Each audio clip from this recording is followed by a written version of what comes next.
المبحث الثاني: اتجاهات التفسير في العصر الحديث.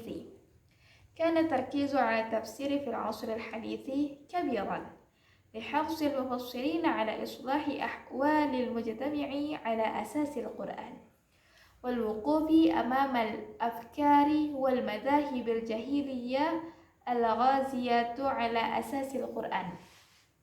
وظهرت اتجاهات عديدة للتفسير في العصر الحديث، وألفت العديد من التفاسير المختلفة، منها ما هو أصيل أبداع فيه صاحبه، ومنها ما هو تكرار لما قيل في التفاسير السابقة، ومنها ما لم يضف إلى عالم التفسير شيئا يكاد يذكر.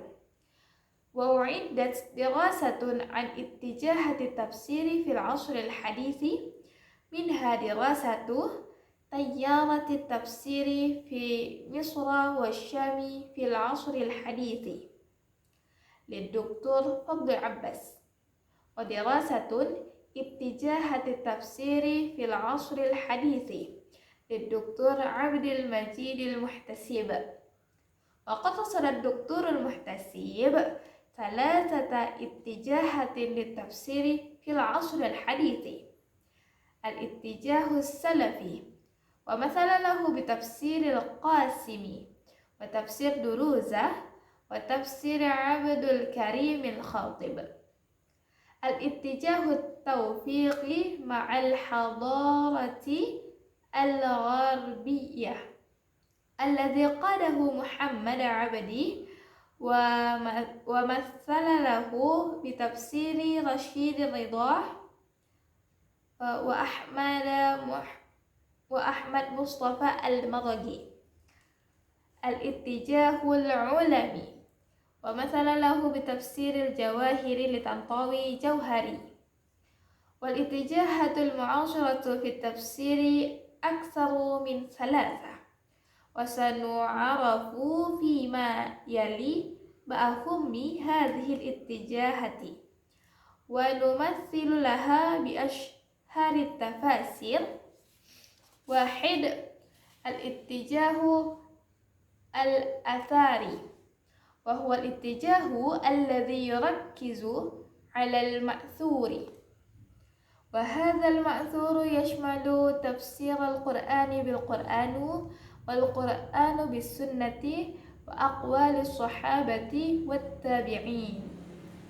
لا نجد تفاسير معاصرة فسرت القرآن وفق قواعد التفسير بالمأثور، أو وفق قواعد التفسير الأثري النظري، كما ظهر في تفسير الطبري وتفسير ابن كثير وغيرهما. أهم ما ركزت عليه التفاسير التي اتجاهت هذا الاتجاه هو تفسير القرآن بالقرآن، فكانوا يوردون آيات عديدة في تفسير الآية.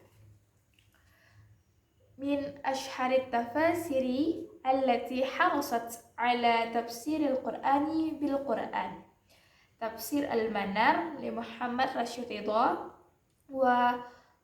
ومحاسن التأويل لجمال الدين القاسمي، وأضواء البيان في تفسير القرآن بالقرآن لمحمد الأمين الشنقيطي، والتفسير الحديث لمحمد عزة الدروزة.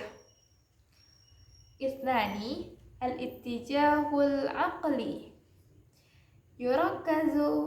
يركز هذا الاتجاه على إعمال العقل وعلى التحليلة العقلية النظرية، وعلى تقديم الرأي المحمود. ومن أشهر التفاسير التي برز فيها هذا الاتجاه تفسير التحرير والتنوير، لمحمد الطاهر بن عاشر، وتفسير المرغي لأحمد مصطفى المرغي، والتفسير الواضح لمحمد محمود حجازي، والتفسير القرآني للقرآن لعبد الكريم الخاطبي. 3. الاتجاه العلمي. يقول أصحاب هذا الاتجاه على تفسير الآية تفسيرا علميا وفق قواعد العلم الحديث، ويبين المضامين العلمية للآيات وفق مقررات وتحليلات العلم الحديث. وقد تعمق هذا الاتجاه في العصر الحديث بسبب التقدم العلمي الكبير. Jadi artinya itu pembahasan kedua, temanya pendekatan-pendekatan tafsir di era modern. Jadi fokus penafsiran di era modern ini sangat besar karena perhatian para penafsir untuk memperbaiki keadaan masyarakat berdasarkan Al-Quran dan untuk menghadapi gagasan-gagasan serta aliran jahiliyah atau pra-Islam yang menyerang berdasarkan Al-Quran.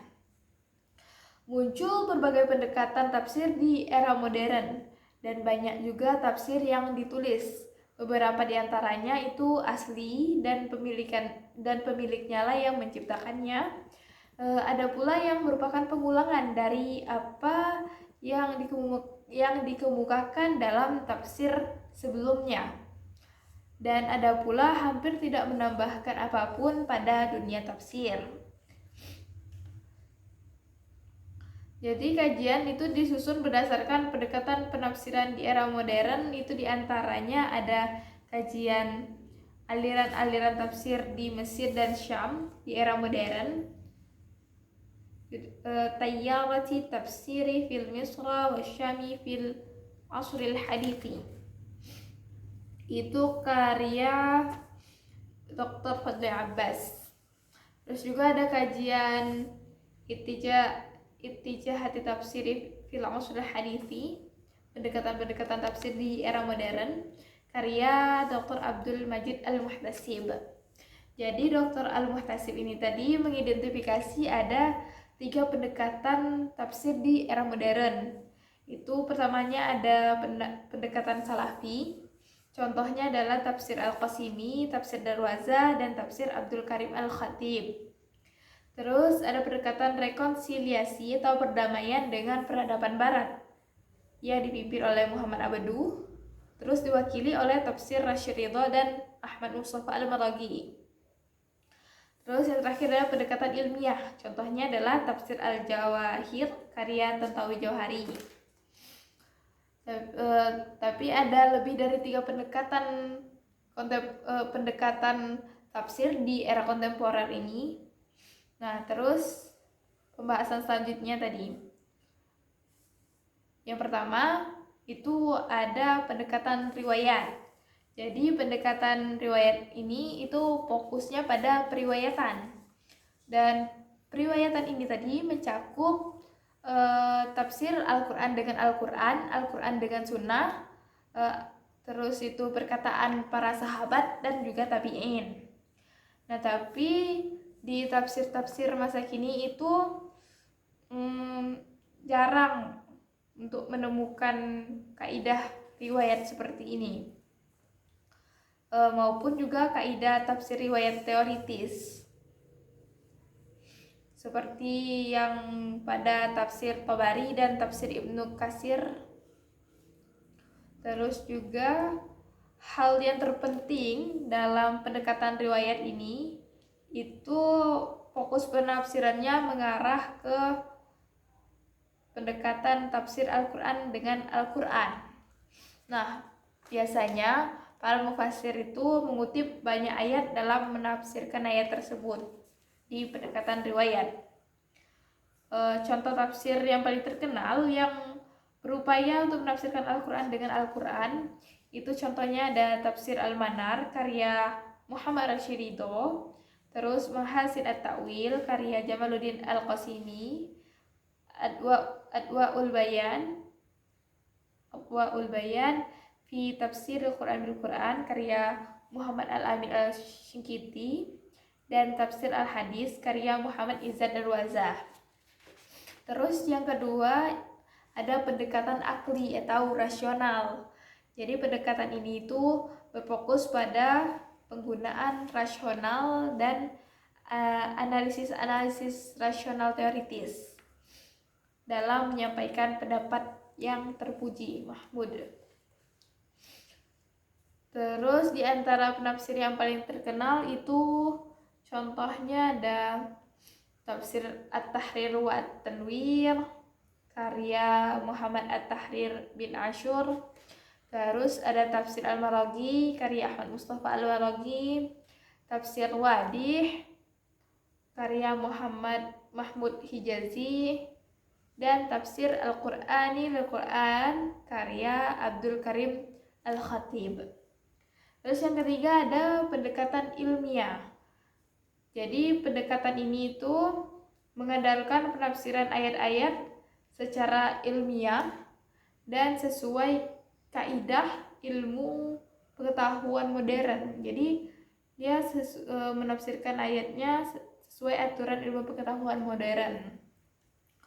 Dan mereka juga menjelaskan isi ilmiah ayat-ayat tersebut. Jadi yang dibahasnya dari sisi ilmiah, berdasarkan keputusan analisis ilmu pengetahuan modern. Jadi mereka menjelaskan isi